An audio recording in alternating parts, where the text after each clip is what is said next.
అనుగ్రహించబడింది. ఎప్పుడైతే ధర్మశాస్త్రం అనుగ్రహించబడిందో ధర్మశాస్త్రం యొక్క ఆజ్ఞల ప్రకారంగా, ధర్మశాస్త్రంలో రాయబడినటువంటి నిబంధనల ప్రకారంగా ఇశ్రాయేలీ ప్రజలందరినీ కూడా దేవుడు నడిపించాడు. జాగ్రత్తగా నండి సార్. ఇశ్రాయేలీల ప్రజలందరినీ కూడా దేవుడు ధర్మశాస్త్ర ప్రకారంగా నడిపించినటువంటి ఇశ్రాయేలీలు ఏం చేశారు అంటే ధర్మశాస్త్రానికి వ్యతిరేకంగా ప్రవర్తించారండి. చాలా సందర్భాల్లో ఎప్పుడైతే ధర్మశాస్త్రానికి వ్యతిరేకంగా ప్రవర్తించారో ఆ ధర్మశాస్త్రానికి వ్యతిరేకంగా ప్రవర్తించిన వాళ్ళందరూ కూడా మరణించడం జరిగింది.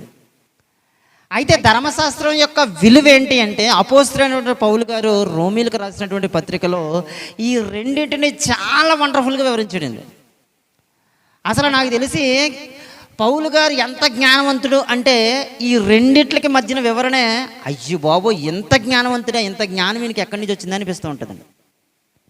ఈ ధర్మశాస్త్రాన్ని ఎంత చక్కగా వివరించాడంటే, ధర్మశాస్త్రం గురించినటువంటి అనేక సందర్భాలను ఎంత చక్కగా వివరించుకుంటూ వచ్చాడంటే ధర్మశాస్త్రాన్ని ఒక వండర్ఫుల్ పదంతో పిలిచాడండి. ఏంటి ఆ పదం ఒకసారి చూద్దాం. చూడండి ఒకసారి రోమీలకు రాసినటువంటి పత్రిక, చాలా జాగ్రత్తగా చూద్దాం. రోమీలకు రాసినటువంటి పత్రిక 2వ అధ్యాయము, రోమీలకు రాసినటువంటి పత్రిక 2వ అధ్యాయము. అందరూ బైబిల్ ఓపెన్ చేసి చూద్దాం. 19వ వచనాన్ని ఒక మాట చూద్దాం. చూడండి ఒకసారి. రోమీలకు రాసినటువంటి పత్రిక 2వ అధ్యాయం 19వ వచనం. జ్ఞాన సత్య స్వరూపమైన ధర్మశాస్త్రము. ధర్మశాస్త్రంలో ఏముందంట? జ్ఞానం ఉందంట. ధర్మశాస్త్రంలో ఏముందంట? సత్యం ఉందంట. జ్ఞానము సత్యము దానికి రూపము ఏంటనుకుంటున్నారు? ధర్మశాస్త్రము. జ్ఞానానికి సత్యానికి భూమి మీద రూపం ఏర్పాటు చేస్తే జ్ఞానం అంటే ఎలా ఉంటుంది ఒక ఆకారంలో మాకు చూపించండి, సత్యం అంటే ఎలా ఉంటుందో ఒక ఆకారంలో మాకు చూపించండి అంటే ఒకప్పుడు జ్ఞానానికి సత్యానికి రూపంగా ధర్మశాస్త్రం చూపించాడండి. విషయం ఏంటంటే ఇప్పుడు జ్ఞానము సత్యము ఏ రూపంలో ఉందంటే ఒకప్పుడు ధర్మశాస్త్ర రూపంలో ఉంది. బాగా అర్థం చేసుకోండి. అయితే ఈ జ్ఞానము ఈ సత్యము ధర్మశాస్త్రంలో ఉన్నప్పుడు, ధర్మశాస్త్రం అంత గొప్పదైనప్పుడు అసలు ఎందుకు కొట్టివేయబడింది? అసలు ఎందుకు ధర్మశాస్త్రాన్ని పౌలు గారు అంత గొప్పగా ఎందుకు చూపించలేదు? ధర్మశాస్త్రం ఆల్రెడీ ఉన్నప్పుడు మరలా కృప ఎందుకు వచ్చింది? ధర్మశాస్త్ర కాలంలో మనం ఉండగలిగినప్పుడు కృపాకాలం మరలా ఎందుకు వచ్చింది అని మనం ఆలోచించగలిగితే, ఏ పదాన్ని అయితే ధర్మశాస్త్రం యొక్క ఖ్యాతిని పెంచే విధంగా అపోస్తలుడైన పౌలు గారు మాట్లాడారో అదే ధర్మశాస్త్రాన్ని అపోస్తలుడైన పౌలు గారు మాట్లాడుతూ ఒక మాట చెప్తున్నాడు. ఒకసారి చూద్దాం. చూడండి ఒకసారి. 5వ అధ్యాయము 13వ వచనాన్ని ఆశ్చర్యం కలిగించే మాట ఒకటి ఉంటుంది. చూడండి ఒకసారి. 5వ అధ్యాయం 13వ వచనం కానించి. ఎలయనగా ధర్మశాస్త్రము వచ్చెను దనుక పాపము. ఏంటి ఆశ్చర్యం అనిపించిందా మీకు? అనిపించలేదా? అర్థం కాలేదనుకుంటు కదా. మళ్ళీ చదవండి. అయితే అప్పుడు అర్థమవుతుందేమో, అప్పుడు అన్నీ ఆశ్చర్యం అనిపిస్తుందేమో. ఎలయనగా ధర్మశాస్త్రం వచ్చింది కాబట్టే పాపము లోకంలోకి వచ్చిందంటే అండి. ఎలా ఉందండి మాట? ధర్మశాస్త్రం వచ్చింది కాబట్టే పాపం లోకంలోకి వచ్చిందంట. ఇందాక మనం ఏం చదువుకున్నాం? ధర్మశాస్త్రం అంటే ఏంటనుకున్నారో దానికి ఒక రూపం అంటూ ఏర్పాటు చేస్తే అదే జ్ఞానము సత్యం అన్నాడు. జ్ఞానం సత్యం ఒక రూపాన్ని ఏర్పాటు చేసుకుంటే అదే ధర్మశాస్త్రం అని ఏ నోటుతో అయితే పౌలు గారు మాట్లాడారో అదే నోటుతో పౌలు గారు తర్వాత అధ్యాయంలో ఏం చెప్పాడు తెలుసా? ధర్మశాస్త్రం వచ్చింది కాబట్టే పాపం వచ్చింది. అంటే ధర్మశాస్త్రం రాకపోతే పాపం రాదా? ఆలోచించండి సార్. ధర్మశాస్త్రం రాకపోతే పాపం అనేది భూమి మీదకి రాదా? అంటే భూమి మీదకి పాపం వచ్చింది అంటేనే ధర్మశాస్త్రం వల్ల వచ్చిందా? ఈయనేంటి ఇలా మాట్లాడుతున్నాడు ఈయన? నిజంగానండి పౌలు గారి మాటలు అర్థం చేసుకోవాలంటే, యేసుక్రీస్తు ప్రభు వారి మాటలు అర్థం చేసుకోవాలంటే మీకు ఒకసారి పోయిన వారం చెప్పాను, మీకు సోక్రటీస్ గురించి చెప్పాను, గుర్తుంది కదా చిన్న మాటగా. ఒక పదాన్ని 100 కోణాల్లో ఆలోచించినప్పుడే మనకు జ్ఞానం అర్థమవుతుంది. ఒక పదాన్ని 100 కోణాల్లో ఆలోచించినప్పుడే మనిషి పాపం చేయకుండా ఉంటాడు. ఒక పదాన్ని 100 కోణాల్లో ఆలోచించగలిగినప్పుడే మనిషి పరిపూర్ణుడవుతాడు. అపోస్తలుడైనటువంటి పౌలు గారు మాట్లాడుతున్నటువంటి మాట ధర్మశాస్త్రం రాబట్టే పాపం వచ్చింది లోకంలోకి అన్నాడు. అంటే ధర్మశాస్త్రం లేకపోతే పాపం లోకంలోకి రాదా? ఒకసారి మళ్ళీ చదువుతాం చూన్న మాట. ఎలా అనగా ధర్మశాస్త్రం వచ్చింది కాబట్టి పాపము లోకములోకి ఉండెను, కానీ ధర్మశాస్త్రము లేనప్పుడు పాపం ఆరోపించబడదు. మళ్ళీ ఇక్కడ ఆలోచనలో పడాలండి మనం. ఫస్ట్ మాట ఏంటంటే ధర్మశాస్త్రం వచ్చింది కాబట్టే పాపం లోకంలోకి వచ్చింది అన్నాడు. ఇప్పుడు ఏం చెప్తున్నాడు అంటే ఆ మాటని కంటిన్యూ చేస్తూ ధర్మశాస్త్రం వచ్చెను గనుక పాపము లోకములోనికి వచ్చెను, ఆ ధర్మశాస్త్రం వలనే పాపం ఆరోపించబడింది అంటండి. మళ్ళీ ఇదేమాట ఇది ఇక్కడ 2 పదాలు అడిచాడు. చాలా జాగ్రత్తగా ఆలోచించండి. మీకు మరలా చెప్తున్నాడు, జ్ఞానంగా ఆలోచించండి ప్లీజ్, లేకపోతే ఏం అర్థం కాదు. ఈరోజు మెసేజ్ ఏం చెప్పాడో ఏం అర్థం కాదు. కానీ జ్ఞానంగా ఆలోచిస్తే మాత్రం పౌలు గారికి ఎంత జ్ఞానం ఉందా అనిపిస్తుంది.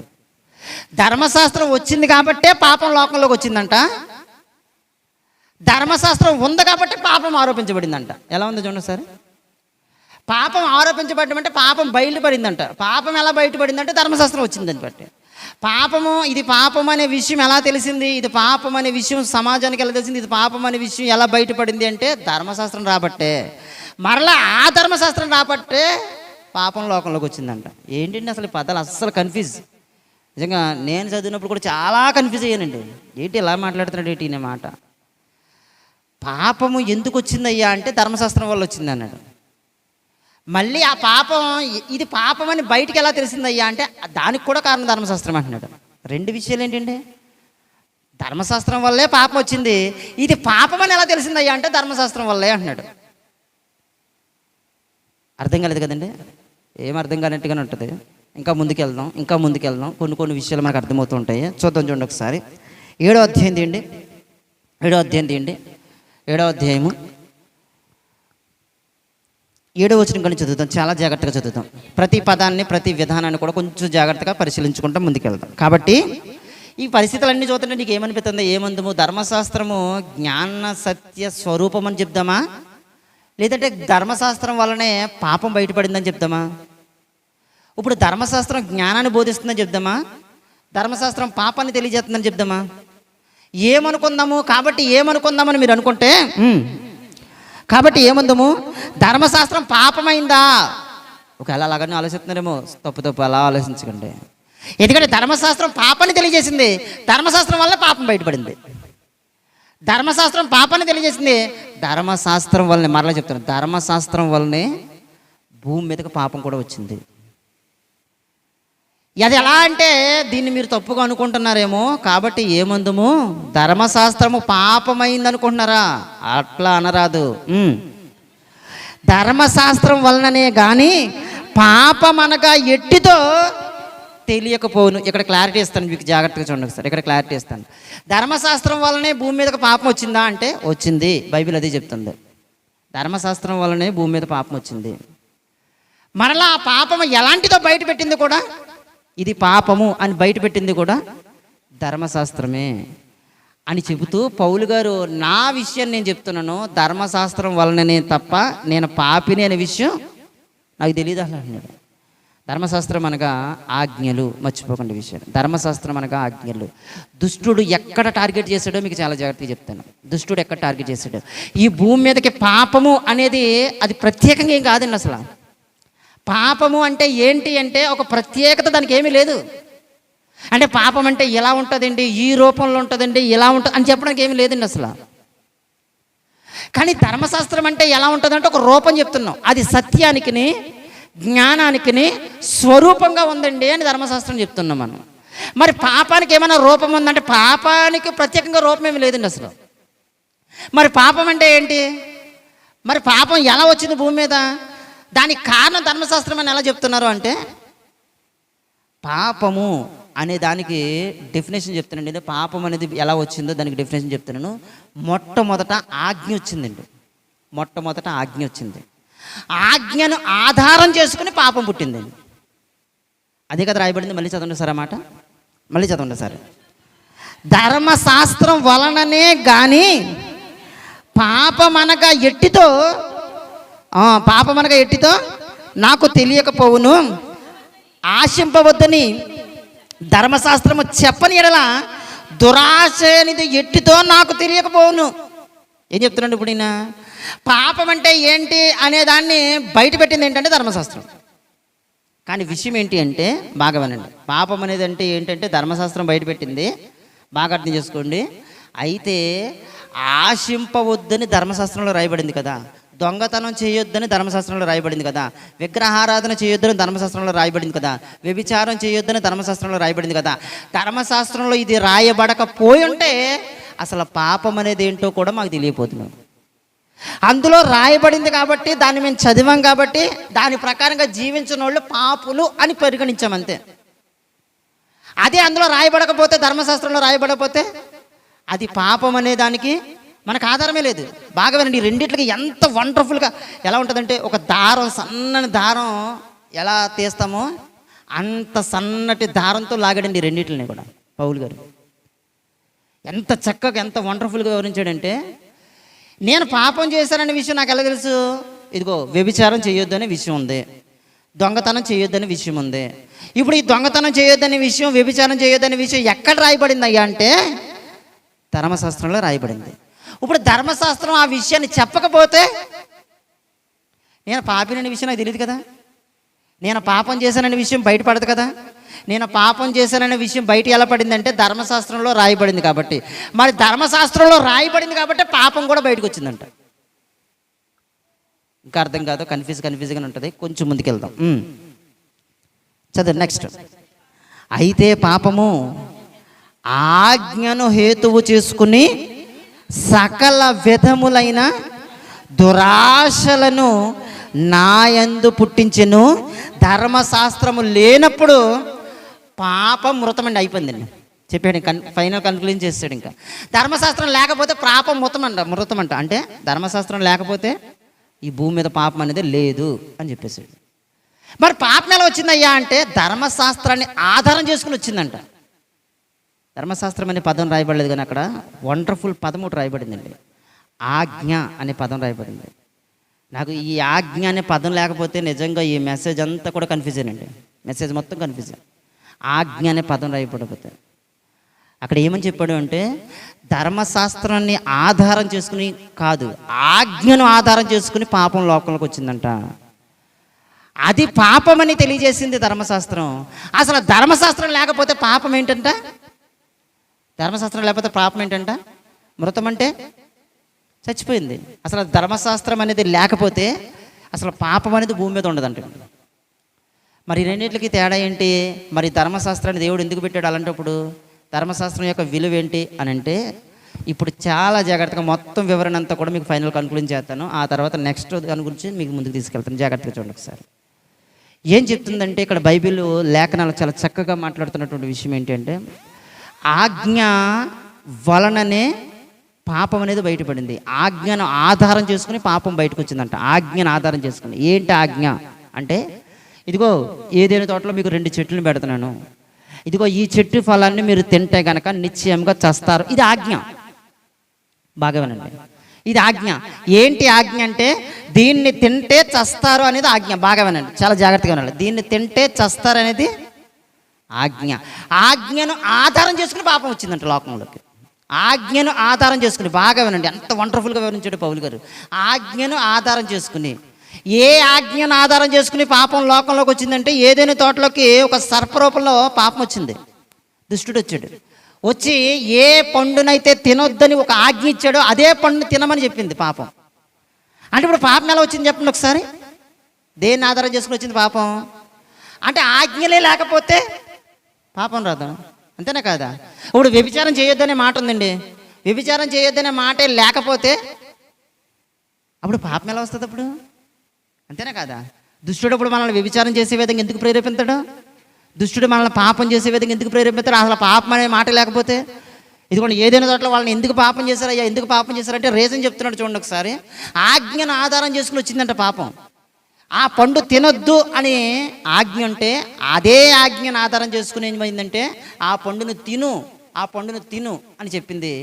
తిన్నదే ఆజ్ఞను ఆధారం చేసుకుని పాపం లోకంలోకి వచ్చింది. వ్యభిచారం చేయొద్దని ఆజ్ఞ అంటే ఆ ఆజ్ఞను ఆధారం చేయించుకుని వ్యభిచారం చేయించడానికే ఈ భూమి మీద మనం ప్రవేశిస్తుంది. దొంగతనం చేయొద్దని ఆజ్ఞ అంటే ఆ దొంగతనం చేయడానికి ఈ భూమి మీద ప్రవేశిస్తుంది. అంటే ఆజ్ఞలను ఆధారం చేసుకునే ఏమొచ్చిందంటే భూమి మీదకే పాపం వచ్చింది. అది పాపమని తెలియజేసింది కూడా మళ్ళీ ఆజ్ఞలే. ధర్మశాస్త్రంలో ఉన్నాయన్నీ ఆజ్ఞలే కదా, అవునా కదా? ధర్మశాస్త్రంలో ఉన్నాయన్నీ కూడా ఆజ్ఞలే. అంటే ఆజ్ఞలను ఆధారం చేసుకునే పాపం వచ్చింది. ఆ పాపాన్ని బయటపెట్టింది కూడా పాపాన్ని బయటపెట్టింది కూడా ఏంటంటది? ఆజ్ఞలే, ధర్మశాస్త్రమే.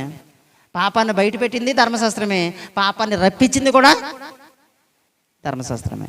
ఆజ్ఞలను బయట పెట్టింది కూడా ధర్మశాస్త్రమే, ఆజ్ఞల వలనే పాపాన్ని రప్పించింది కూడా. ఇప్పుడు అర్థం చేసుకుంటే బాగా. ఇప్పుడు చెప్పిన పాపం అంటే ఏంటి అంటే ధర్మశాస్త్రంలో రాయబడినటువంటి మాటలకు వ్యతిరేకంగా జీవించడమే. చెప్పండి, ధర్మశాస్త్రంలో రాయబడినటువంటి మాటలకు వ్యతిరేకంగా జీవించడమే పాపము. బాగా అర్థం చేసుకోండి. ఇప్పుడు అది పాపం అని బయటికి ఎలా వచ్చింది? ధర్మశాస్త్రంలో రాయబడింది కాబట్టే. క్లారిటీ అయిందా లేదా? ధర్మశాస్త్రంలో రాయబడింది కాబట్టే అది పాపం అనే విషయం తెలిసింది. పాపం ఎలా వచ్చింది మరి? అందులో రాయబడిన వాటికి వ్యతిరేకంగా సాధన కూడా చేయించాడు, అంతే పాపం వచ్చింది. ఆజ్ఞలను ఆధారం చేసుకుని పాపం వచ్చింది. ఆ పాపాన్ని బయట పెట్టింది కూడా ధర్మశాస్త్రమే. ఇక్కడ క్లారిటీ అయిపోయింది మీకు? ఓకే, ధర్మశాస్త్రం అంటే ఏంటో మనకు అర్థమైంది. అయితే దాని విషయం గురించి ఇంకా ముందుకెళ్ళి మనం ఆలోచించుకుంటూ ముందుకెళ్దాం. చూడండి ఒకసారి, ఇంకా ముందుకెళ్దాం. ఒకసారి చూద్దాం. 3వ అధ్యాయం అండి, రోమీలకు రాసినటువంటి పత్రిక. ఈరోజంతా రోమీలు రాసిన పత్రికలను కొన్ని విషయాలు మాట్లాడుకుని ముగించేస్తాను. రోమీలు రాసినటువంటి పత్రిక చూద్దాం. రోమీలకు రాసినటువంటి పత్రిక 3వ అధ్యాయము 20 వచనం కానీ చదువుతాం. చూడండి ఒకసారి. 3వ అధ్యాయం 20 వచనం కానీ అందరూ కూడా చూడండి. ఎలయనగా ధర్మశాస్త్ర సంబంధమైన క్రియల మూలంగా ఏ మనుష్యుడు ఆయన దృష్టికి, మళ్ళీ కండిషన్ ఏంటండి బాబు, మళ్ళీ ఇదేంటిది, మళ్ళీ ఇక్కడ ఇంకోటి కనపడుతుంది. ఇప్పటి వరకు మనకు అర్థమైన విషయం ఏంటంటే, బాగా వినండి, అర్థమైన విషయం ఏంటంటే చాలా జాగ్రత్తగా వినండి. ఎవరికైనా నిద్ర వస్తే డిస్టర్బ్ అవ్వకండి, మెసేజ్ మొత్తం డిస్టర్బ్ చేయండి. ఇలాగ వెళ్ళాల్సింది ఇలాగ వెళ్ళిపోతుంది. చాలా జాగ్రత్తగా చూద్దాం సార్. ధర్మశాస్త్రం వలననే భూమి మీదకి పాపం వచ్చిందనే విషయం మనకు అర్థమైంది. రెండో విషయం ఏంటంటే ధర్మశాస్త్రం వలననే పాపం ఎలాంటిదో బయటపడింది. ఎక్కడ క్లారిటీ అయితే మళ్ళీ ఇంకో కన్ఫ్యూజన్ పెడుతున్నాడండి పౌలు గారు. ఏమని పెడుతున్నాడంటే ధర్మశాస్త్రం వలన ఏ మనుషుడు నీతిమంతుడిగా తీర్చబడడు. ఇదేంటిది మళ్ళీ? ధర్మశాస్త్రం వలన ఏ మనుషుడు నీతిమంతుడిగా తీర్చబడ్డా. అయితే పాత నిబంధన కాలం అంతా కూడా ఏ కాలం అది? ధర్మశాస్త్ర కాలం. మరి పాత నిబంధనలో నీతిమంతులు ఎవరు లేరా? పాత నిబంధనలో నీతిమంతులు ఎవరు లేరా? మరి ధర్మశాస్త్రం ఏ మనుషుడిని నీతిమంతుడిగా తీర్చడం చెప్తుందండి మళ్ళీ పౌలు గారు. ఎన్ని కన్ఫ్యూజన్లో పడుతున్నాడు చూడండి ఒకసారి. ధర్మశాస్త్రం వలన ఏ మనుష్యుడు కూడా నీతిమంతుడిగా తీర్చబడడు అంటున్నాడు. ఏ మనుష్యుడు నీతిమంతుడిగా తీర్చబడడు. ధర్మశాస్త్రం వలన నీతిమంతుడిగా తీర్చబడకపోతే పాత నిబంధనలో నీతిమంతులు ఉన్నారా లేరా అంటే చాలామంది ఉన్నారు. మరి ఎవరు నీతిమంతులు కాదంటే నీతిమంతులే, బైబిలే చెప్పింది నీతిమంతులే. నీతిగా బ్రతికిన ప్రతి ఒక్కరు కూడా నీతిమంతులే. కానీ మరి నీతిమంతులు కాదని చెప్తుందండి మళ్ళీని. అసలు నీతిగా లేకపోతే నీతిమంతులు కాకపోతే పరలోకానికి వెళ్ళాం కదా ఎవరని, అవునా కదా? పరలోకానికి వెళ్ళాలంటే ఏమవ్వాలి మనం? నీతిమంతులు అవ్వాలి. మరి ధర్మశాస్త్రం అంటే ఏ మనిషిని కూడా నీతిమంతులని చెప్పట్లేదంట. ధర్మశాస్త్రం ఏం చేస్తుందంటే ప్రతి మనుషుని కూడా పాపి అని చెప్తుందంటే నేను బాగా గుర్తుపెట్టుకోండి. ధర్మశాస్త్రం ప్రతి మనుషుని పాపి అని చెప్తుంది తప్ప ధర్మశాస్త్రం ఏ మనుషుని కూడా నీతిమంతుడని చెప్పట్లేదంట. అదే చెప్తున్నాడు, ధర్మశాస్త్ర క్రియల వలన ఏ మనుష్యుడు కూడా చదివితే మాట. ధర్మశాస్త్ర క్రియల వలన, ధర్మశాస్త్ర సంబంధమైన క్రియల మూలంగా ఏ మనుషుడును ఆయన దృష్టికి నీతిమంతుడు కాదు. అంటే ధర్మశాస్త్ర సంబంధమైన క్రియలు అంటే ఏంటి చెప్పండి? ఇప్పుడు ధర్మశాస్త్ర సంబంధమైన క్రియలు ఏంటండి? ధర్మశాస్త్రంలో రాయబడినటువంటి ఒక ఆజ్ఞ చెప్పండి. ధర్మశాస్త్రంలో రాయబడిన ఒక ఆజ్ఞ చెప్పండి, గట్టిగా చెప్పండి అమ్మా, ఏదోటి చెప్పండి. ఏదో పెద్దలు కదుపుతున్నట్టు నేను పడుతుంది, నాకు ఏమైనా పడుతుంది. గట్టిగా చెప్పండి, ఏదో ఒక ఆజ్ఞ చెప్పండి. ధర్మశాస్త్రంలో రాయబడిన ఆజ్ఞ దొంగిలించొద్దు. దొంగిలించొద్దు అనేది ధర్మశాస్త్రంలో రాయబడినట్టు ఆజ్ఞ. జాగ్రత్తగానండి. ఇప్పుడు ఇది క్రియ రూపంలోకి వెళ్ళాలంటే ఏం చేయాలి? దొంగతనం చేయకుండా ఉండాలి, అంతేనే కదా? బాగా వినండి, దొంగతనం చేయకుండా ఉండాలి. ఇప్పుడు దొంగతనం చేయకుండా ఉన్నాడంటే అతను నీతిమంతుడే కాదా? దొంగతనం చేయకుండా ఉన్నాడంటే అతను నీతిమంతుడే కాదా? మరి బైబిల్ ధర్మశాస్త్ర క్రియల సంబంధంగా ఏ మనుషుడు నీతిమంతుడిగా ఎంచబడ్డాడు పౌలు గారు అంటాడు మళ్ళీ. అర్థమైంది? అర్థం కావట్లేదా? ధర్మశాస్త్ర సంబంధమైన క్రియల మూలముగా ఏ మనుష్యుడు కూడా నీతిమంతుడిగా ఎంచబడడు. ఇప్పుడు ధర్మశాస్త్ర సంబంధమైన క్రియలే కదా, ధర్మశాస్త్ర సంబంధమైన క్రియలనే కదా వ్యభిచారం చేయొద్దు అనేది.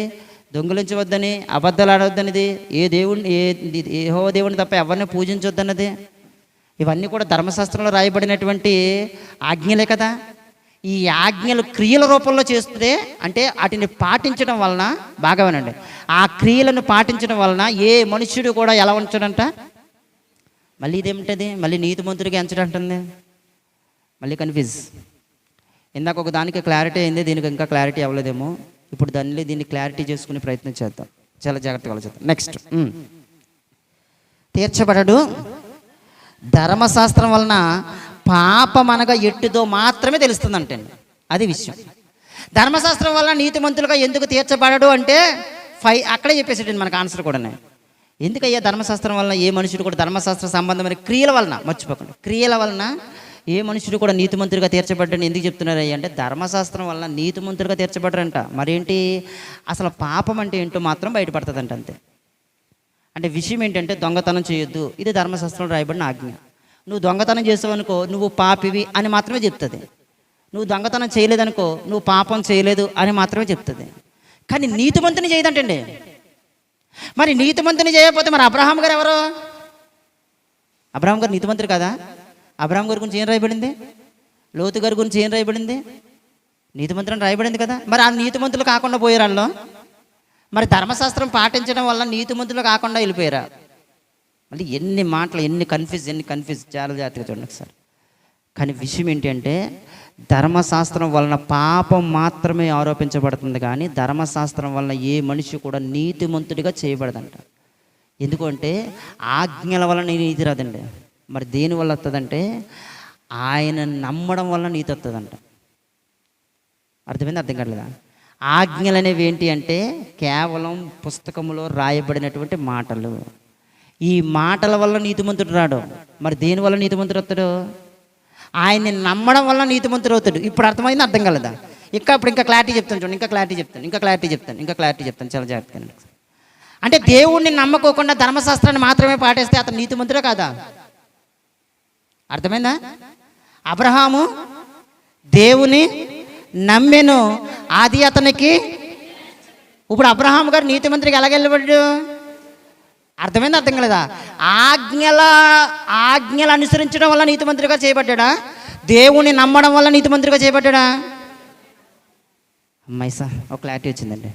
ఆజ్ఞలు అతిక్రమించడం వల్ల లేదా ఆజ్ఞలు పాటించడం వల్ల నీతిమంతుడిగా చేయబడ్డండి. ఆజ్ఞల వలన కేవలం పాపం అనగా ఎట్టుతో మాత్రమే బయటపడుతుంది. ఆజ్ఞల వలన కేవలం పాపానికి మాత్రమే రూపం వస్తుంది. ఆజ్ఞల వలన కేవలం పాపం ఆజ్ఞలను ఆధారం చేసుకుని బయటకు వచ్చింది. అది కేవలం మనిషిని పాపం చేయకుండా కాపాడుతుంది, అంతే ధర్మశాస్త్రం. ఆ ధర్మశాస్త్రం వల్ల మనిషి పాపం చేయకుండా మాత్రమే ఉంటున్నాడు, కానీ పరలోకం వెళ్ళడానికి కుదరదు. అది నీతిమంతుడిగా చేయబడడానికి కుదరదు.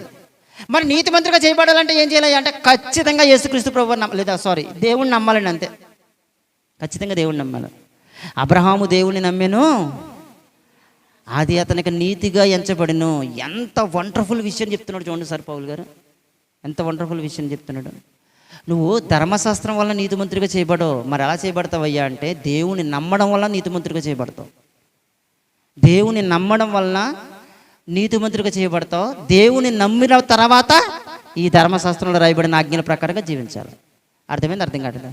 నేను ఆజ్ఞలను మాత్రమే పాటిస్తాను కానీ దేవుడిని నమ్మనంటే చెప్తారండి, చాలామంది చెప్తారండి, నేను దేవుడిని నమ్మనండి, పాపం చేయకుండా ఉంటున్నానండి, సరిపదా? పాపం చేయకుండా ఉంటున్నా సరిపదా? నేను దొంగతనం చేయట్లేదు, నేను వ్యభిచారం చేయట్లేదు, విగ్రహారం చేయట్లేదు, నేను ఏ దేవుని పూజించట్లేదు, అసలు నేను దేవుడిని నమ్మట్లేదు, కానీ ఒక్క తప్పు కూడా చేయట్లేదు, సరిపదా? నువ్వు పరలోకంకి వెళ్ళలేవు. నువ్వు నీతిమంతుడిగా తీర్చబడ్డావు. ఎప్పుడు కాలం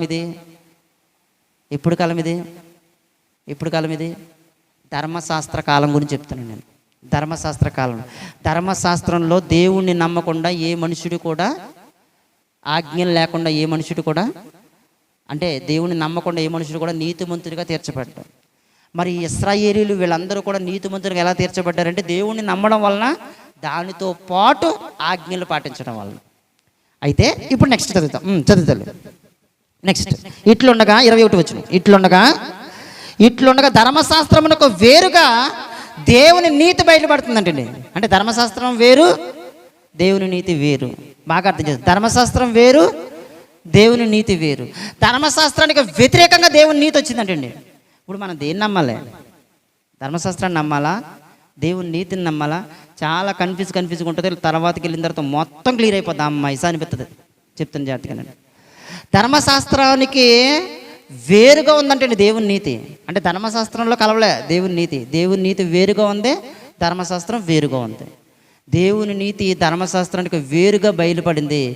అబ్రహాము దేవుని నమ్మాను, అది అతనికి నీతిగా ఎంచబడింది అంటండి. బాగా వినండి. ఇప్పుడు నీతి ఎలా వస్తుందంటే దేవుని నమ్మడం వల్ల. అబ్రహాము దేవుని నమ్మాను, అది అతనికి నీతిగా ఎంచబడిను, కాబట్టి అబ్రహాము నీతిమంతుడని చెప్పాడు. అబ్రహాము నీతిమంతుడికి ఎలా ఎంచబడ్డాడంటే దేవుని నమ్మడం వలన. ఇప్పుడు దాన్ని ఆధారం చేసుకుని నెక్స్ట్ చదువు. ధర్మశాస్త్రం ఇట్లుండగా ధర్మశాస్త్రమును నీతిమంతులు బయట, దానికి ధర్మశాస్త్రమును ప్రవక్తలను సాక్ష్యమిస్తున్నారు. వాళ్ళు కూడా చెప్తున్నారండి ఈ విషయాన్ని. అది యేసుక్రీస్తునందల విశ్వాస మూలమైనదై నమ్ము వారందరికీ కలుగు దేవుని నీతి. ఏ భేదమును లేదు, అందరూ పాపం చేసి దేవుడు అనుగ్రహించు మహిమను పొందలేకపోయి మొత్తం అందరూ పాపం చేయడం వల్ల ఇప్పుడు విషయం ఏంటంటే ఏ భేదం కూడా లేదంట, అందరూ పాపలని చెప్పేసింది. అంతే. ఏంటి చెప్పింది? ధర్మశాస్త్రం. ధర్మశాస్త్రం ఏం చెప్పిందంటే ఏ భేదము లేదు, అందరూ పాపులే. ఒక్క మాటతో స్టేట్మెంట్ ఇచ్చేసింది. అంతే. అందరూ పాపులని స్టేట్మెంట్ ఇచ్చింది. అయితే ఇప్పుడు దేవుని ధర్మశాస్త్రం వలన ఏ మనిషి నీతిమంతుడిగా తీర్చబడలేనప్పుడు ఆ ధర్మశాస్త్రం మనకి ఎందుకు అసలు? అంతేనా కాదా? ధర్మశాస్త్రం మనిషిని నీతిమంతుడిగా తీర్చబడలేనప్పుడు ధర్మశాస్త్రం అవసరమా? ఇప్పుడు మాట్లాడుతున్నటువంటి మాట, నెక్స్ట్ మాట చూడండి ఒకసారి. కాబట్టి నమ్మువారు ఆయన కృపచేతనే క్రీస్తు యేసునందలి విమోచనము ద్వారా ఉచితముగా నీతిమంతులను తీర్చబడుతున్నాడండి. ఇప్పుడు కృపాకాలం వచ్చేసింది. కృపాకాలం వచ్చింది. అందుకే ఆజ్ఞలు మరలా రాయబడి చూడండి ఒకసారి. మరలా ఆజ్ఞలు రాయబడి ఏంటండి? ఇప్పుడు ఆజ్ఞలు ఎవరిచ్చారు? ఒకప్పుడు మోషే గారి ద్వారా, బాగా వినండి, ఒకప్పుడు మోషే గారి ద్వారా ధర్మశాస్త్రంలో రాయబడినటువంటి ఆజ్ఞలు మనకి నిర్గమాకాండంలో కనబడితే యేసుక్రీస్తు ప్రభు వారి ద్వారా ఆజ్ఞలు మనకి మత్తయి సువార్తలో కనబడుతుంటాయి. మీకు తెలుసు కదా, అందరికీ కూడా తెలుసు కదా.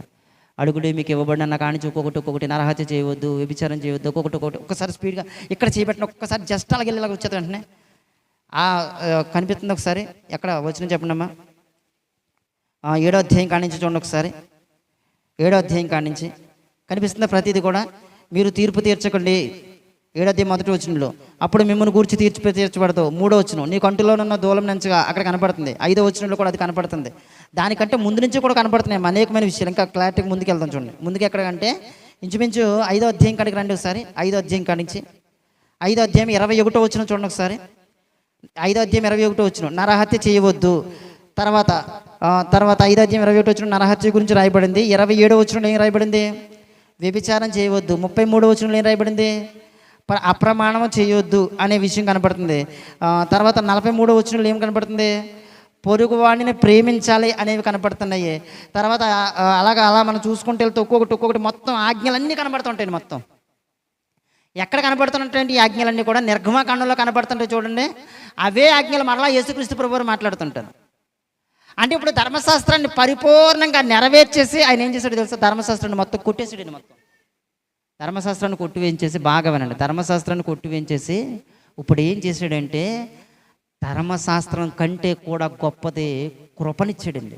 కృపని. ఆ కృప ఎలా వచ్చిందంటే యేసుక్రీస్తు ప్రభువారి ద్వారా వచ్చింది అంటున్నాడు. అందుకే ఆ మాట చూద్దాం చూడండి. ఇప్పుడు వెళ్దాం ఒకసారి. ఇప్పుడు అక్కడికి వెళ్దాం, మనకి ఇంకా క్లారిటీగా వచ్చేది. ఇప్పుడు రోమీలకు రాసినటువంటి పత్రిక 4వ అధ్యాయము 25వ వచనం చూడండి ఒకసారి. రోమీలకు రాసినటువంటి పత్రిక 4వ అధ్యాయము 25వ వచనం. చదువు. ఆయన మన అపరాధముల నిమిత్తము అప్పగింపబడి మనల్ని నీతిమంతులుగా తీర్చబడుటకే, బాగా అర్థం చేసుకోండి. ఇప్పుడు యేసుక్రీస్తు ప్రభువారు ఎందుకు చనిపోయాడు చెప్పండి ఒకసారి. యేసుక్రీస్తు ప్రభువారు ఎందుకు చనిపోయాడంట? మన పాపాల కోసం చచ్చిపోయాడంట. ఎందుకు లేపబడ్డాడో తెలుసా? మనల్ని నీతిమంతులుగా చేయడం కోసం లేపబడ్డాడండి. దేవునికి స్తోత్రం కలిగాక. ఎంత గొప్ప విషయం చూడండి ఒకసారి. ఆయన ఎందుకు లేపబడ్డాడు అంటే కారణం చెప్తున్నాడు. ఆయన ఎందుకు లేపబడ్డాడంటే మనల్ని నీతిమంతులుగా చేయడానికంట. ధర్మశాస్త్రం అయితే మనల్ని నీతిమంతులుగా చెప్పట్లేదు. ధర్మశాస్త్రం మనల్ని నీతిమంతులుగా తీర్చబడతావు. ధర్మశాస్త్రం ఏం చెప్తుందంటే కేవలం పాపాన్ని మాత్రమే చూపిస్తుంది అంతే. ఇది పాపము అని మాత్రమే తెలియజేస్తుంది. భూమి మీద ఉన్న మనుషులందరూ పాపులు అని చెప్తుంది అంతే. కానీ యేసుక్రీస్తు ప్రభు వారు మరణించడం ద్వారా ఏమైందయ్యా అంటే మన పాపాలన్నీ కూడా ఒక్క సిలువలో ఆయన మరణించడం ద్వారా కొట్టివేయబడినాయి. ఇప్పుడు మరి నీతిమంతులం ఎలా అవుతామయ్యా, నీతిగా మనం ఎలా ఉంటామయ్యా అంటే ఆయన తిరిగి లేపబడడం వలన మనం అందరం కూడా ఏమయ్యామంట, నీతిమంతులం అయ్యామంట. ఆయన తిరిగి లేపడం వల్ల. ఎప్పుడైతే యేసుక్రీస్తు ప్రభు వారు తిరిగి లేపబడ్డాడు, ఇప్పుడు మనమందరం కూడా ఎవరమంట, ఇందాక ఏం చెప్పాడు, మనమందరము కూడా పాపులమే అని చెప్పాడు. ఇప్పుడు ఏం చెప్తున్నాడు తెలుసా, 12వ వచనం చదవండి. 5వ అధ్యాయం 12వ వచనం. 5వ అధ్యాయం 12వ వచనం. ఇప్పుడు క్లారిటీగా ఫుల్ క్లారిటీగా వచ్చేది మనకు అందరికీ. చదవండి ఒకసారి. 5వ అధ్యాయం 12వ వచనం. ఇట్లుండగా ఒక మనుష్యుని ద్వారా పాపము ద్వారా మరణము లోకంలోకి ప్రవేశించింది. మనందరికీ తెలుసు. ఎప్పుడు ప్రవేశించింది పాపం? ఆదాము అని ఒక మనిషిని ఆజ్ఞను ఆధారం చేసుకుని, ఆజ్ఞను హేతువు చేసుకుని, ఆజ్ఞను కారణం చేసుకుని పాపం లోకంలోకి వచ్చింది. అదే ఆజ్ఞల ఆధారం లేకపోతే మీద పాపం రాకపోదును. ఆజ్ఞను ఆధారం చేసుకుని పాపం వచ్చింది. ఆ పాపం అందరికీ ప్రాప్తించేసింది అంతే. ఒక మనుషుని ద్వారా పాపము ద్వారా మరణము లోకములోనికి ఎలాగూ ప్రవేశించునో అలాగును, సేమ్ టు సేమ్ అలాగుననే మనుషులందరూ పాపం చేయడం వలన మరణం అందరికీ సంప్రాప్తమైను. ఎలయనగా ధర్మశాస్త్రం వచ్చిన కనుక పాపము లోకములో ఉండిన కానీ ధర్మశాస్త్రం లేనప్పుడు పాపము ఆరోపించబడలేదు. అయినను ఆదాము చేసిన అతిక్రమమును పోలి పాపము చేయని వారి మీద కూడా ఆదాము మొదలుకొని మోసే వరకు మరణం వేలిందంట. ఇప్పుడు ఎక్కడి నుంచి ఎక్కడి వరకు మరణం వేలింది? ఆదాము గారిని కాడి నుంచి మోసే గారి వరకు పాపము చేయని వారి మీద కూడా పాపంగానే ఆరోపించబడిందంట. ఆదాము గారి కాడి నుంచి మోసే గారి వరకు ఎందుకన్నాడు అంటే మనకు ఒక క్లారిటీ వచ్చేది. మోసే గారి వరకు ఎందుకన్నాడంటే మోసే గారి తర్వాత ఏమొచ్చింది? ధర్మశాస్త్రం వచ్చింది. Very good. మోసే గారి తర్వాత ధర్మశాస్త్రం వచ్చింది. ఆదాము గారి కాడి నుంచి మోసే గారి వరకు ఆదాము గారు చేసినటువంటి పాపం అందరికీ వచ్చేస్తుంది అంట. మోసే గారి కాడి నుంచి ఏమొచ్చిందయ్యా అంటే ధర్మశాస్త్రం వచ్చింది. ధర్మశాస్త్రం వచ్చినా సరే ఇంకేమవుతుందో తెలుసా? ఆ ధర్మశాస్త్రం మనిషిని నువ్వు పాపివి అని మాత్రమే చెప్తుంది. ఇప్పుడు ఈ ధర్మశాస్త్రం వలన ఎవరికైనా ఉపయోగం ఉందా అంటే పాపం మాత్రమే బయటపడుతుంది అంతే. ఈ ధర్మశాస్త్రం వలన ఏంటంటే ఇది పాపం అని మాత్రమే తెలుస్తుంది. కానీ మనం నీతిమంతులుగా ఎంచబడతలేదు. మళ్ళీ నీతిమంతులుగా ఎంచబడాలంటే దేవుణ్ణి నమ్మడం ఒకటి, ఆజ్ఞలు పాటించడం ఒకటి. దేవుణ్ణి నమ్మడం ఒకటి, ఆజ్ఞలు పాటించడం ఒకటి. ఇప్పుడు రెండు సెపరేట్గా కనపడుతున్నాయి. ఎప్పుడైతే యేసుక్రీస్తు ప్రభువారు మనందరి నిమిత్తం చనిపోయాడో అప్పుడు ఏమైందయ్యా అంటే మనందరి పాపాల్లో చనిపోయినాయి. ధర్మశాస్త్రం పరిపూర్ణంగా నెరవేర్చబడి ధర్మశాస్త్రాన్ని మొత్తం కొట్టేసాడు ఆయన అంతే. ఇప్పుడు ధర్మశాస్త్రం కింద ఉన్నామా మనం అంటే లేము. ధర్మశాస్త్రం కింద మనం లేము. మనం దేని కింద ఉన్నామంటే కృప కింద ఉన్నామండి. మనం అందరం కూడా కృపాకాలం కింద ఉన్నాం. ఇప్పుడు ఈ కృపాకాలం ఏంటయ్యా అంటే ధర్మశాస్త్రం మనుషులందరినీ పాపులని చెప్తుంటే కృప ఏం చెప్తుందో తెలుసా? నువ్వు నీతిమంతుడివి అని చెప్తుందండి. నువ్వు నీతిమంతుడివి, నీ నీతిని కాపాడుకుని బ్రతుకు, నిన్ను నేను క్షమిస్తాను, నిన్ను నేను రక్షించుకుంటాను, నిన్ను నేను పరలోకానికి తీసుకెళ్తాను. ఎందుకో తెలుసా? మీ అందరి పాపాలు నేను చనిపోవడం ద్వారా మొత్తం పాపాలన్నీ కూడా కొట్టివేశాను. ఇప్పుడు ఏం చేశానో తెలుసా? నేను తిరిగి లేపబడడం ద్వారా మీ అందరికీ కూడా జీవాన్ని ఇస్తున్నాను, నీతిమంతులుగా తీర్చబడుతున్నాను. ఎంత గొప్ప విషయం అండి, ఎంత గొప్ప విషయం చూడండి ఒకసారి. ఇప్పుడు మనం ఎవరమయ్యా అంటే నీతిమంతులు. ఒకప్పుడు వాళ్ళైతే నీతిమంతులు ధర్మశాస్త్రం మూలంగా అయ్యేవారు కాదు. కానీ యేసుక్రీస్తు ప్రభువారి ద్వారా మనం అందరం కూడా ఏమయ్యాం తెలుసా? నీతిమంతులుగా చేయబడ్డాం. ఇక్కడే మీకు ఒక విషయం చెప్తాను జాగ్రత్తగానండి. ధర్మశాస్త్రం అనగా మీకు అర్థమయ్యే భాషలో చెప్తున్నాను, అదొక మతానికి సంబంధించింది అంతే. ఒక మతం ఏంటంటే మతం ఏంటంటే ఇదిగో అందులో ఇలాగే ఉండాలి, ఇలాగే బ్రతకాలి, ఇలాగే చేయాలి, ఇలాగే ఉండాలి. అది ఒక మతం. దానివల్ల ఏ మనుష్యుడు కూడా నీతిమంతుడిగా తీర్చబడ్డావు. ఆ ధర్మశాస్త్రం వల్లనే ఎంతోమంది చంపబడ్డారు. ఆ ధర్మశాస్త్రం వల్లనే ఎంతోమంది ఇబ్బందులు పడ్డారు. ఆ ధర్మశాస్త్రం వల్లనే ఇక్కడ కొత్త ఎవరైనా తగలబడిపోయేవారు. ఆ ధర్మశాస్త్రం వల్లనే ఎవరైనా దీన్ని ముట్టుకుంటే కాలిపోయేవారు. ఆ ధర్మశాస్త్రం వల్లనే ఏదైనా చిన్న మిస్టేక్ చేత రాళ్ళిచ్చిన కొట్టి చంపేసేవారు. ఆ ధర్మశాస్త్రం వల్లనే ఎంతోమంది ఇబ్బందులు పడ్డారు. ఆ ధర్మశాస్త్రం వల్లనే మీలో చాలామందికి తెలుసు రక్తస్రావం కలిగిందంటే కనీసం ఏం చేయలే, వెలేసేలే. ఆ ధర్మశాస్త్రం వల్లనే ఎన్నో ఎన్నో ఎన్నో ఇబ్బందులు ఎన్నో ఎన్నో ఇబ్బందులు. ఆ ధర్మశాస్త్రం వల్లనే ఎవరు లోపలకు అడుగు పెడతా కూడా వీల్లేదు.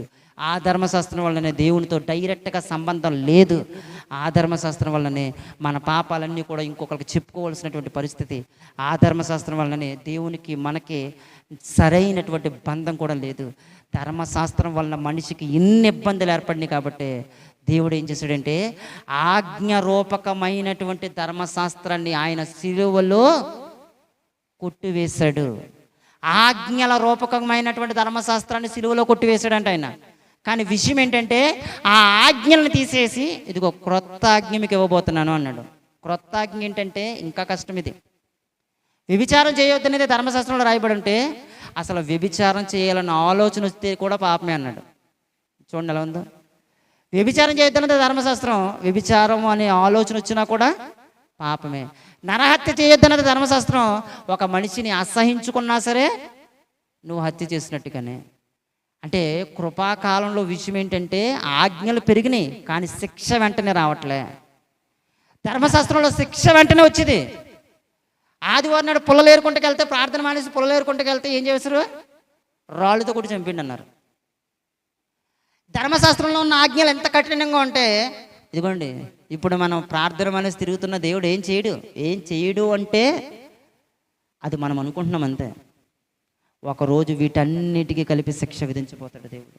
వీటన్నిటికీ కలిపి మీకు అర్థం చేసుకోండి బాగా. మనం కృపాకాలం కింద ఉన్నాము అంటే దాని అర్థం ఏంటంటే మన ఆజ్ఞలను ఆధారం చేసుకునే పాపం ఈ భూమి మీదకి వస్తుంది.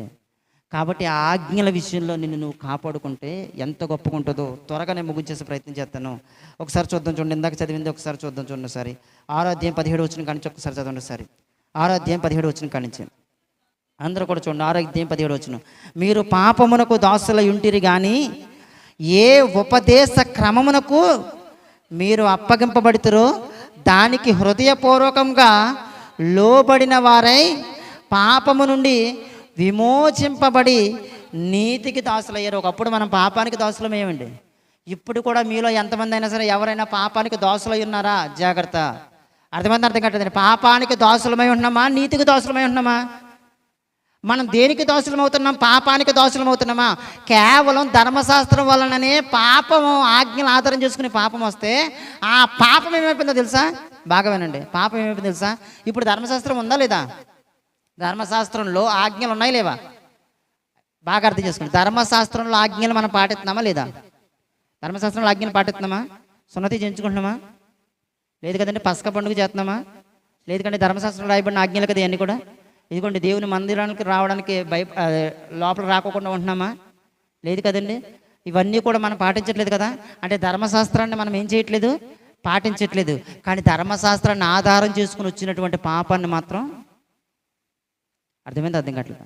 ధర్మశాస్త్రాన్ని పాటించట్లేదేమో కానీ ధర్మశాస్త్రాన్ని ఆధారం చేసుకుని వచ్చినటువంటి పాపాన్ని మాత్రం మానట్లేదు. చూడండి ఒకసారి. ధర్మశాస్త్రాన్ని ఆధారం చేసుకుని వచ్చినటువంటి పాపాన్ని మానడం కోసమే యేసుక్రీస్తు ప్రభువారు మన కోసం మరణించాడండి. అర్థమవుతుంది? అర్థం కావట్లేదా? దయచేసి అర్థం చేసుకోండి. ముగింపులోకి వచ్చేయండి, లాస్ట్కి వచ్చేయండి. ధర్మశాస్త్రాన్ని ఆధారం చేసుకుని వచ్చినటువంటి ఈ పాపం ఆ రోజు నుంచి ఈ రోజు వరకు కూడా అలాగే ఉందండి. ఆ రోజు ఉంది వ్యభిచారం చేయడం, ఈ రోజు ఉంది. ఆ రోజు ఉంది దొంగతనం చేయడం, ఈ రోజు ఉంది. ఆ రోజు ఉంది అబద్ధాలు ఆడటం, ఈ రోజు ఉంది. ఆ రోజు ఉంది బూతులాడటం, ఈ రోజు ఉంది. ఆ రోజు ఉన్నాయి పాపాలు, ఈ రోజు ఉన్నాయి. పాపం మాత్రం తెస్టేసుకుని కూర్చుంది. ఒక్క మాటలో చెప్పాలంటే భూమి మీద ఉన్నటువంటి మనుషులందరూ కూడా పాపానికి ఏమైపోయారంట?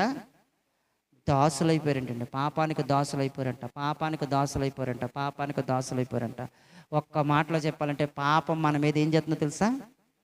ప్రభుత్వం చేస్తుంది, ఏలుబడి చేస్తుంది. ఈరోజు చూడండి ఒకసారి. సెల్ల వాడకుండా ఒక రోజు ఉండగలమా? ఒకసారి ట్రై చేయండి ఎవరైనా. అసలు సెల్ల ముట్టుకోకుండా మొత్తానికి ట్రై చేయండి ఒకసారి.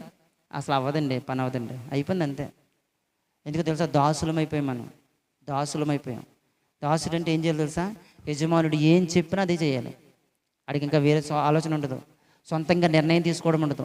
సొంతంగా కోరికలు ఉండవు. సొంతంగా ఏమీ ఉండదు. ఆ యజమానుడు ఏం చెప్తే దాసుడు అదే చేయడం. ఇప్పుడు మన పరిస్థితి కూడా అలాగైపోయింది అంతే. మనం దేనికి దాసులం అయిపోయామంటే పాపానికి దాసులం అయిపోయాం. కాబట్టి విషయం ఏంటంటే పాపం మనల్ని ఏలుబడి చేస్తుంది అంతే. పాపం మనల్ని ఏలుబడి చేస్తుంది. మీలో చాలామంది ఉంటారండి, పాపానికి ఏలుబడిన వాళ్ళు మాత్రమే దేవుడికి దూరంగా ఉంటారు. పాపం ఏలుబడిలో లేని వాళ్ళు ఎవరైనా సరే దేవునికి దగ్గరగా ఉంటారు. ఈరోజు మనం దేవునికి దూరంగా ఉంటున్నామంటే కారణం ఏంటి తెలుసా? పాపం మన మీద ప్రభుత్వం చేస్తుంది, ఏలుబడి చేస్తుంది, మనల్ని నడిపిస్తుంది. మనల్ని ముందుకు తీసుకెళ్తుంది అదే. ఈరోజు ప్రార్థనకు దూరంగా ఉంటున్నా, ఈరోజు దేవునికి దూరంగా ఉంటున్నా, కేవలం కారణం ఏంటంటే పాపం మన మీద ప్రభుత్వం చేస్తుంది, ఏలుబడి చేస్తుంది. దాని నుంచి బయటికి రండి అంటున్నాడు. దాని నుంచి బయటికి రండి. ఆ ఆజ్ఞల రూపకమైనటువంటి పాపం నుంచి బయటికి రండి. ఇదిగో యేసుక్రీస్తు ప్రభువారు మన కోసం ఏం చేయడు తెలుసా? కృపను అనుగ్రహించడండి. ఉచితంగానే పదం చదవం ఇందాక మనం, ఫ్రీగా. ఒకప్పుడు ధర్మశాస్త్రం ఎవరికయ్యా అంటే కేవలం ఎవరికి ధర్మశాస్త్రం? ఎవరికి? యూదులకే కదండి ధర్మశాస్త్రం, యూదులకే. మరి యూదులకి ధర్మశాస్త్రం, యూదులకి కాని వాళ్ళకి ధర్మశాస్త్రం లేదు, అవునా కదా? యూదులు కాని వాళ్ళకి ధర్మశాస్త్రం లేదు. కానీ విషయం ఏంటంటే, మరి బాగా వినండి, మరి విషయం ఏంటంటే, మరి యూదులు కాని వాళ్ళందరూ కూడా నరకానికి వెళ్ళిపోతారా? యూదులు కాని వాళ్ళందరూ నరకానికి వెళ్ళిపోతారా? ఎందుకంటే ధర్మశాస్త్రం యూదులకే ఇవ్వబడినప్పుడు యూదులు కాని వాళ్ళందరూ పరిస్థితి ఏంటి? మనం కూడా చాలాసార్లు ఆలోచనలు వస్తుంటాయి, నాకు కూడా వచ్చేయండి చాలాసార్లు. ఏంటంటే, ఈ మనిషి దేవుడిని నమ్మడు అనుకోండి, ఎక్కడ దాకా ఎందుకు, మన ఏజెన్సీ గురించి ఆలోచిద్దాం. ఏజెన్సీలో గత ఒక 10, 15, 20 సంవత్సరాల నుంచి యేసుక్రీస్తు ప్రభువారి గురించి చాలామంది తెలియజేస్తున్నారు, మనం కూడా తెలియజేస్తున్నాం. అయితే ఒక 100 సంవత్సరాలు వెనక్కి వెళ్తే అక్కడికి ఎవరైనా ఇల్లు ఉంటారంటారు వాకింగ్ చెప్పడానికి? ఒక 1000 సంవత్సరాలు వెనక్కి వెళ్తే అక్కడికి ఎవరైనా యేసుక్రీస్తు ప్రభువారి గురించి పరిచయం చేసి ఉంటారంటారా? పరిచయం చేస్తుంటారు కదా. ఒక 2-3 వేల సంవత్సరాల క్రితం ఇల్లు ఉంటాయి. మరి అప్పుడు వాళ్ళకి అందరికీ కూడా దేవుడి గురించి తెలియదు కదా. వీళ్ళందరూ నరకానికి వెళ్ళిపోతారా? నరకానికి వెళ్ళిపోతారంటే బైబిల్లో ఒక వండర్ఫుల్ పదం ఉందండి. ఒకసారి ఆ మాట కూడా చూద్దాం. చూడండి ఒకసారి ఆ మాట కూడా చూద్దాం. 2వ అధ్యాయము 13వ వచనం కానించి చూడండి ఒకసారి. 2వ అధ్యాయం 13వ వచనం కానించి, ధర్మశాస్త్రం వినువారు దేవుని దృష్టికి నీతిమంతులు కారండి. ధర్మశాస్త్రం వినేవాళ్ళు దేవుని దృష్టికి నీతిమంతులు కాదు. వాక్యం వినే మీరు నీతిమంతులు కాదు. వాక్యాన్ని వినే మీరు నీతిమంతులు కారు. వాక్యాన్ని వినే వాళ్ళు నీతిమంతులు కారు. మరి ఎవరయ్యా నీతిమంతులు అంటే? ధర్మశాస్త్రమును అనుసరించి ప్రవర్తించే వాళ్ళే. అర్థమైంది? అర్థం కావట్లేదండి. ధర్మశాస్త్రాన్ని అనుసరించి ప్రవర్తించే వాళ్ళే అంటే, ధర్మశాస్త్రంలో నీ దేవుణ్ణి తప్ప ఇంకెవ్వరూ నీకు దేవుడికి ఉండకూడదు అనే పదం ఉంది. ఆ పదాన్ని ఆధారం చేసుకుని నువ్వు దేవుణ్ణి మాత్రమే పూజిస్తే, అబ్రహాము దేవుణ్ణి నమ్మెను, అది అతనికి నీతిగా ఎంచబడెను. ధర్మశాస్త్రంలో ఉన్నటువంటి మాటలన్నీ కూడా అన్నీ పాటించి దాని విషయం ప్రవర్తించినప్పుడే నీతిమంతులుగా చేయబడతారు. కాబట్టి ధర్మశాస్త్రాన్ని అనుసరించి ప్రవర్తించే వాళ్ళే నీతిమంతులుగా చేయబడతారు తప్ప వినేవాళ్ళు నీతిమంతులుగా చేయబడరు. నెక్స్ట్, ధర్మశాస్త్రం లేని అన్యజనులు స్వాభావికముగా ధర్మశాస్త్ర సంబంధమైన క్రియలు చేసిన ఎడల వారు ధర్మశాస్త్రం లేని వారైనను తమకు తామే ధర్మశాస్త్రమైనట్టు ఉన్నారంటే వాళ్ళు. అంటే ధర్మశాస్త్రం లేని వాళ్ళు ఉంటారు కదా కొంతమంది, వాళ్ళు స్వాభావికంగా ధర్మశాస్త్రంలో రాయబడిన క్రియల ప్రకారంగా చేశారనుకో, వాళ్ళ ధర్మశాస్త్రం లేకపోయినా కూడా వాళ్ళే ఏంటంట ధర్మశాస్త్రం అయిపోతారంట. మరి ఇప్పుడు గురించి చూద్దాం. అట్టి వారి మనస్సాక్షి కూడా సాక్ష్యమిచ్చుచుండగను వారి తలంపులు ఒకదాని మీద ఒకటి తప్పు మోపుచు లేక తప్పు లేదని చెప్పుచుండగను ధర్మశాస్త్ర సారము తమ హృదయములలో వ్రాయబడినట్టు చూపుచున్నారు. దేవుడు నా సువార్త ప్రకారం యేసుక్రీస్తు ద్వారా మనుష్యుల రహస్య పాపములను విమర్శించు దినమందు, ఆ రోజు మనమందరం కూడా దేవుని సింహాసనం ఎదురు తీర్పు తీర్చబడతాక సిద్ధంగా ఉంటాం కదండి. ఆ రోజు ఏమండి మాకు నిజంగా తెలియదండి, మాకు ఎవరు కూడా యేసుక్రీస్తు ప్రభువారి గురించి చెప్పలేదండి, మాకు ఎవరు కూడా దేవుని గురించి తెలియదండి అని ఎవరైనా అంటే కనుక, మా జీవితంలో నిజంగా మేము ఎప్పుడు కూడా పుట్టిన కాడి నుంచి ఎప్పుడు వినలేదండి అని అంటే కనుక, ఒకవేళ వాళ్ళకంట మనస్సాక్షిని బట్టి తీర్పు తీరుస్తారంట. వాళ్ళ మనస్సాక్షి. మరి వాళ్ళ మనస్సాక్షి ఇది తప్పు అని ఎలా చెప్తుంది అంటే, చెప్తున్నాడు, అదే మాట్లాడుతున్నాడు. ఇది తప్పు అని వారి హృదయంలో తెలియజేస్తాడంట దేవుడు. దేవుడు లేని వాడికి కూడా అది తప్పో కాదని తెలియజేస్తాడంట దేవుడు. ఇది తప్పు, ఈ పన్ను చేయొద్దు, ఇది తప్పు, ఈ పన్ను చేయొద్దు అని హృదయంలో గద్దిస్తాడంట దేవుడు. ఆ గద్దింపుకు లోబడిన వాళ్ళు దాన్ని బట్టే శిక్ష విధింపబడతారంట. గద్దింపుకు లోబడిన వాళ్ళు దాన్ని బట్టే మేలు పొందుకుంటారంట. ఈరోజు మనలోని కూడా దేవుడు గొప్ప కృపావరాన్ని అనుగ్రహించాడు. ఏంటయ్యా కృపావరం అంటే, ఏంటయ్యా కృప అంటే, పరిశుద్ధాత్ముడిని ఒక గిఫ్ట్గా ఇచ్చాడండి మనకి బహుమానంగా. ఇప్పుడు ఆ పరిశుద్ధాత్ముడు మనలోకి వచ్చిన తర్వాత విషయం ఏంటంటే, మనల్ని గద్దించడం స్టార్ట్ చేస్తున్నాడు. మనల్ని ఇది పాపము, ఈ పన్ను చేయకు, ఇది తప్పు, ఈ పన్ను చేయకు, ఇది ఇది చెడు పని, ఈ పని నువ్వు చేయకు అని మనలో ఉన్నటువంటి పరిశుద్ధాత్ముడు ప్రతి క్షణం మనల్ని గద్దిస్తున్నాడు. ఆ గద్దింపు మాటలకు లోబడి నిన్ను నువ్వు కాపాడుకుంటావా, అదిగో నీతిమంతుడిగా తీర్చబడి పరలోకంకి వెళ్తావు. ఆ గద్దింపు మాటలు నీకు ఎక్కట్లేదు అనుకో, నీ చెవులకు ఎక్కట్లేదు అనుకో, ఆ మాటలు ఎన్ని మాటలు చెప్తున్నా మన హృదయాలకు వెళ్ళట్లేదు అనుకోండి. ఆ మాటలు ఒకరోజు శిక్ష విధించబోతున్నాడు నీకు అని చెప్తున్నాడండి. విషయం చెప్తాను చూడండి ఒకసారి. ధర్మశాస్త్రం పాటించనందుకే కొన్ని వేల మందిని చంపేశాడు దేవుడు, అవునా కదా? బెస్ట్ ఎగ్జాంపుల్ చెప్పనా, ఐగుప్తు దేశం నుంచి కనాను దేశానికి బయలుదేరిన వాళ్ళు ఎంతమంది అండి? 6 లక్షల కాలు బలము, కాళ్ళతో నడవగలిగిన వాళ్ళు 6 లక్షలు అయితే కనాను దేశానికి వెళ్ళిన వాళ్ళు ఎంతమంది? 2 వెళ్ళారు అంతే. 6 లక్షల కాలబలం ఐగుప్తు దేశం నుంచి బయలుదేరితే కనాను దేశానికి చేరిన వాళ్ళు 2. వాళ్ళిద్దరు ఎవరు? యెహోషువ, కాలేబు గారు, అంతే. అలాంటిది ధర్మశాస్త్రం కిందనే ఉన్నప్పుడు వాళ్ళందరిలో నీతిగా ఉన్న వాళ్ళని ఇద్దరిని తప్ప మిగతా వాళ్ళందరినీ చంపేశాడు దేవుడు. ఇప్పుడున్నది కృపాకాలము, ఇప్పుడున్నది పరిశుద్ధాత్ముడి కాలము, ఇప్పుడున్నది యేసుక్రీస్తు ప్రభువు హృదయాన్ని ప్రేరేపించే కాలము, ఇప్పుడున్నది పరిశుద్ధాత్ముడు నీలోనే ఉన్నాడు. ఇది తప్పు, ఇది తప్పు, ఇది తప్పు, ఇది తప్పు అని నిన్ను గద్దిస్తున్నాడు, నిన్ను హెచ్చరిస్తున్నాడు, నీకు బుద్ధి చెప్తున్నాడు. అయినా సరే మనం వినట్లేదు అనుకోండి, అయినా సరే మనం పట్టించుకోవట్లేదు అనుకోండి, ఎంత ఎక్కువైనటువంటి ప్రతిదండన నీకు విధించబడునో నువ్వే ఆలోచించగలడు అంతే. ఇంకా ఆ రోజే ధర్మశాస్త్రం క్రింద ఉన్న వాళ్ళకే ఏం చేశాడయ్యా అంటే కనాను దేశంలో అడుగు పెట్టకుండా చంపేశాడు. రేపొద్దున మనల్ని ఏం చేస్తాడో మీరే ఊహించుకోండి అన్నాడు. చూడండి ఒకసారి, మీరే ఊహించుకోండి అన్నాడు. ఎలాంటి శిక్ష విధిస్తాడో మీరే ఊహించుకోండి. కాబట్టి చాలా జాగ్రత్తగా ఉందాం పిల్లరా, ఈ మాటలన్నీ అర్థం చేసుకుందాం. ఈరోజు మనం ఏ కాలం క్రింద ఉన్నాము? కృపాకాలం క్రింద ఉన్నాము. అంటే కారణం ఏంటంటే మనం ఫ్రీ అయిపోయామని కాదండి, మనల్ని దేవుడు నీతిమంతులుగా చేశాడు, స్వతంత్రుని చేశాడు. ధర్మశాస్త్రం అనుకోండి, ఖచ్చితంగా ఇది పాటించకపోతే రాళ్ళు తీసుకుని కొట్టండి ఎవరు. ఈరోజు చాలామంది ప్రార్థన రాలేదంటే రేపు పొద్దున్న పోపమాల్లో రాళ్ళతో కూడా చంపేయాలి వాళ్ళందరినీ. ఈరోజు ప్రార్థనకు రాని వాళ్ళందరినీ రేపు పొద్దున్న ఏం చేయాలి? రాళ్ళు తీసి మనమే కూడా చంపేయాలి, ధర్మశాస్త్రం క్రింద ఉంటాం. అయితే అదే ఇప్పుడు అనుకోండి, నాకు కుదరలేదండి, సరే అండి అయితే అయిపోయింది, ఒక్క మాటతోటి. ఎంత సింపుల్గా అయిపోయిందండి. నాకు కుదరలేదండి, ఒక్క మాటతో అయిపోయింది. అదే ఆ రోజైతే రాళ్ళు ఇచ్చిన కూడా చంపేయాలి మొత్తం అందరినీ కూడా, అందులో ఇంకే భేదం ఉండకూడదు, అందరినీ రాళ్ళు తీసి కూడా చంపేయాలి. కానీ విషయం ఏంటంటే దేవుడు ఇప్పుడు ఇంకా మనల్ని తేలిక చేసాడని నువ్వు అనుకుంటున్నావేమో, ఈ అన్నింటికి రోజు లెక్కడతాడు. పరలోకానికి వెళ్ళిన తర్వాత ప్రకటన గ్రంథంలో చెప్పాడంట, ఆయన తక్కడి పట్టుకుని కూర్చున్నాడంటండి, త్రాసు పట్టుకుని ఉన్నాడంట. ఆయన ఏం చేస్తాడో తెలుసా? మనకివ్వబడినటువంటి దినాలను, మనం దేవుని కోసం పనిచేసినటువంటి పనిని రెండిటిని కూడా సమతూకంలో వేస్తాడంటండి. రెండిటిని కూడా సమతూకంలో, మనకి ఇవ్వబడినటువంటి దినాలను, మనం చేసినటువంటి పనిని రెండిటిని సమతూకంగా వేస్తాడంట. ఎక్కడ దాకా సింపుల్గా మీకు అర్థం కాదని చెప్తాను చూడండి ఒకసారి. మన కన్నీటిని తోస్తానన్నాడు ఆయన. కన్నీటినా? మన కంట్లోంచి వచ్చే కన్నీళ్ళనంట, ఈ కన్నీళ్ళని కూడా తూకం వేసి తక్కువ వేసి తోస్తానన్నాడు ఆయన. కన్నీళ్ళనే వదలబెట్టలేనుడు ఈ శరీరంతో చేసినటువంటి పాప ఏం చేస్తాడు ఊహించుకోండి ఒకసారి. జాగ్రత్తగా అర్థం చేసుకోండి ప్లీజ్. దయచేసి దేవుని మాటలను సీరియస్గా తీసుకోండి ప్లీజ్, సీరియస్గా తీసుకోండి. దేవుని యొక్క ప్రతి ఆజ్ఞ, ప్రతి మాట నువ్వు సీరియస్గా తీసుకుని ఆ మాట ప్రకారంగా నువ్వు జీవిస్తావా, నువ్వు ధన్యుడువు. లేదా నీకు విధించబోతున్నటువంటి శిక్ష ఎంత భయంకరమో మీ ఊహలకే వదిలేస్తున్నాను అన్నాడు. ఏం చేద్దామో నిర్ణయం మనం తీసుకుందాం. తలలో ఉంచుకొని ప్రార్థన చేసుకుందాం. ధర్మశాస్త్రం కొంచెం ఇంకా చాలా విషయాలు చెప్పాలనుకున్నామండి, సమయం లేదు కాబట్టి ఇంకా తొందరగా కట్ చేసుకుంటూ ముగించుకుంటూ వచ్చేసాను.